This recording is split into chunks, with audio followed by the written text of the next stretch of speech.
President Trump's travel ban has sparked nationwide protests. Why is it so hard for people to understand what this ban is and what it's not? Joining me now to talk about this is Act for America's Brigitte Gabriel. All right, Brigitte, why is it that people are automatically assuming that this is a religious ban? Basically, this is political theater. This is not a religious ban, because if it was a religious ban, he would have put Indonesia on the list. Indonesia is the largest Islamic country in the world. Pakistan, Afghanistan. I'm actually shocked Afghanistan is not on the list.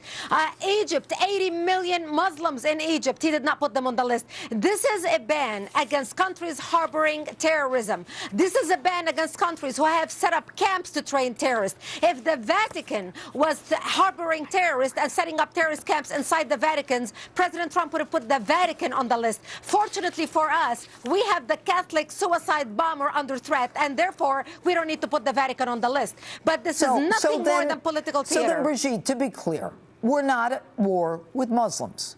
There is a ban against certain Muslims from areas that we consider dangerous. And that's why the president, in spite of the fact there's a billion of them, is only stopping some of them from certain countries. All right, we got that. We're agreed on that. Now let's move to the next level.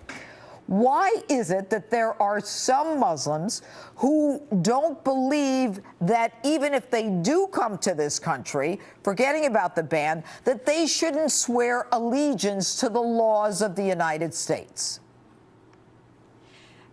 People treat you the way you allow them to treat you. And under the Obama presidency, he has empowered our enemies to believe they can walk all over America. He had undermined the Constitution. He basically acted as a dictator. And he basically weakened the United States and made our enemy feel that they are strong and they actually have rights. Well, President Trump came to give America a reality check. No foreigner, and certainly they don't have any right to come here and believe they don't have to swear allegiance to the specifically, Brigitte, I'm talking about Linda Sarsour, who was one of the women who was the head of the Million Women March, or whatever it was called, in Washington, where she talks about the fact that she's very upset that there are laws that are what she calls anti-Sharia, that they ban us from practicing our faith, that they force us to follow American laws. What's that about?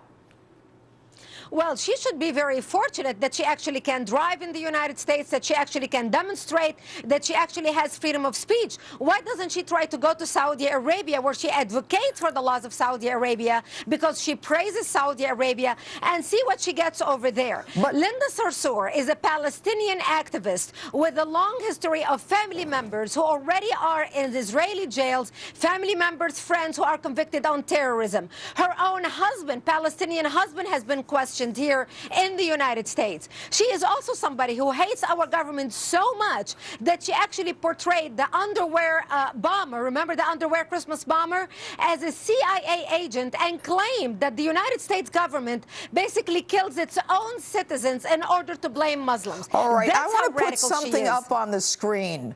She has said some horrible things, and I want my audience to read this, specifically about you. She says that she wishes that she could take certain parts of your body away, that you don't deserve to be a woman. Why?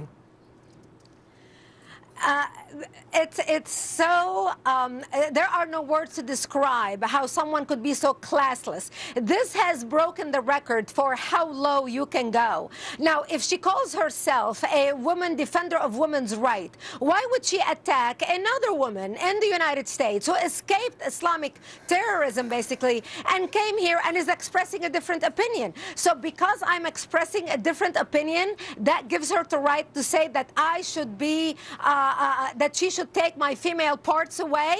Well, this is how low Brigitte, we have gotten in this country. My concern is that her fear that she doesn't want to follow American law, but rather Sharia law. But we don't, and that is the case, correct? Yes? That is the case. All right. Got to go. Brigitte Gabriel, thank you so much.